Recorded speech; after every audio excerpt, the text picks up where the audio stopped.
Hello and welcome to gaming and welcome to another Undisputed episode. Today we're at Meltdown Sheffield for the Play Event. Let's go and check out what's going on.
So yes guys, as I mentioned in the intro there, I got to attend the Undisputed Play Event at Meltdown Sheffield, and you've seen some of the footage that I got from the event. I have to admit I had no idea what to expect for this. I've never been to a Meltdown bar before. They are esports bars and I was very impressed with the setup inside the bar itself. Lots of consoles set up, lots of people playing games, but in the one corner down the bottom end of the bar there was the Steel City Interactive team showing off Undisputed and letting people play.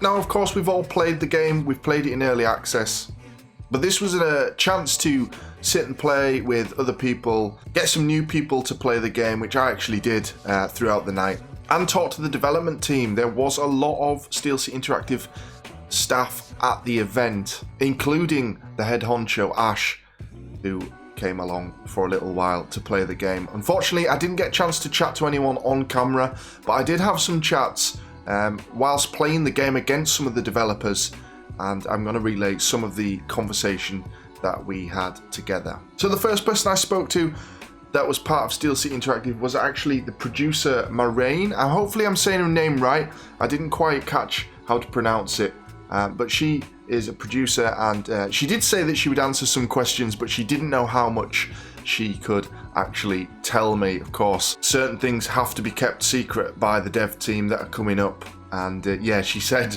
I'm not sure how much I can tell you, but she would be happy to talk. Unfortunately, I never got around to actually properly talking to her, but she did sort of bring me into the game zone and introduce me around and show me what they had set up. Following this, I did sit down and play a game against one of the programmers, who was called George. He was a lovely chap from the Steel City Interactive team.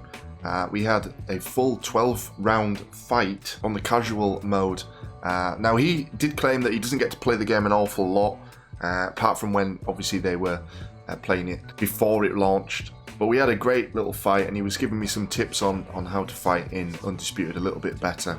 And he was very open to criticism and asking for feedback. And of course I got some of you guys to send in questions to ask some of the development team. And one of the things I did ask was about a matchmaking style system for the online, and he did state that this is something that, not necessarily a matchmaking, but something they would be looking into, is to encourage players to use different boxes, because I did state how we're seeing the same 3 to 5 boxes be used in most online fights, and he did say it's something that they've been considering and thinking about ways to introduce other fighters into online fights. Now, one of the things that we discussed at length was how much I enjoy the prize fights, and I did recommend that possibly there could be a way to implement prize fights into online, so kind of like in a similar vein that they're done against the AI, but for online you would be paired up with someone and you would have to fight as one of the boxers that is in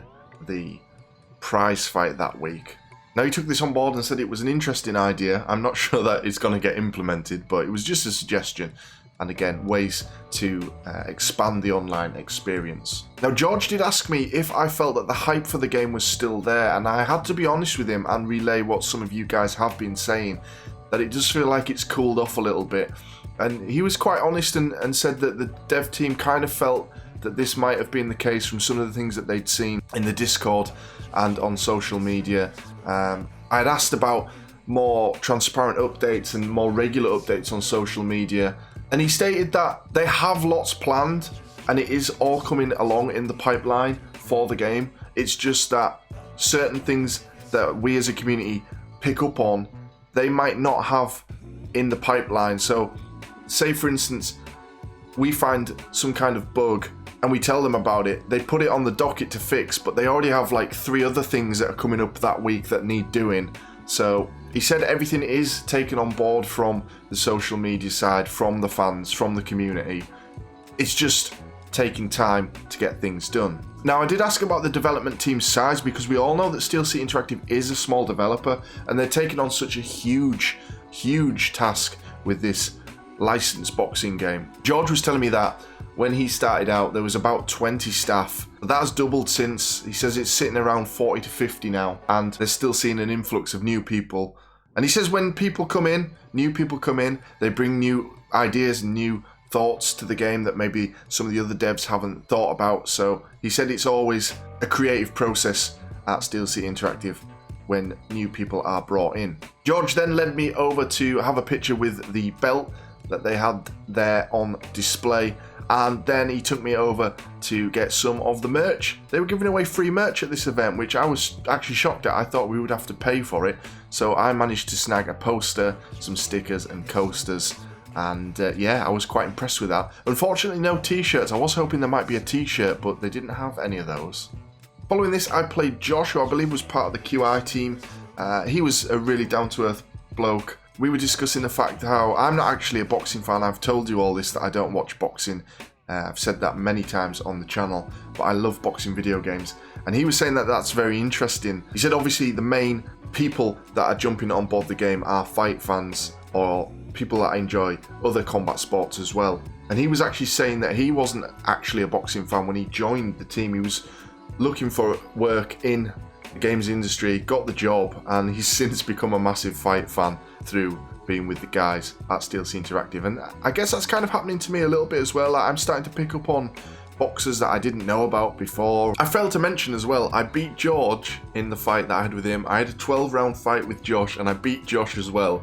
So that was 2-0 to me against the devs. Although they did tell me that some of the other devs that were there were really good at the game, and I never actually got a chance to play against them. Now, from about 6 o'clock till 8 o'clock, the event was actually largely quite empty.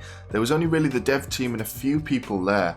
But from about 8 o'clock till 9 o'clock, it really did pick up. Lots of people came along, and some guys from the other side of the bar that were just playing at Meltdown did come over and check out the game. I ended up playing against a guy, I didn't actually catch his name, but he didn't realise that there was an event on. He'd just come up from London. They have a Meltdown there, and him and his friends decided to join in with the festivities here at Meltdown Sheffield. He came and played the game against me. He had no idea. He did well actually. We had a good fight. I think we only did 6 rounds. Unfortunately, I'd left it on the simulation version of the game, so it was made it even harder for him.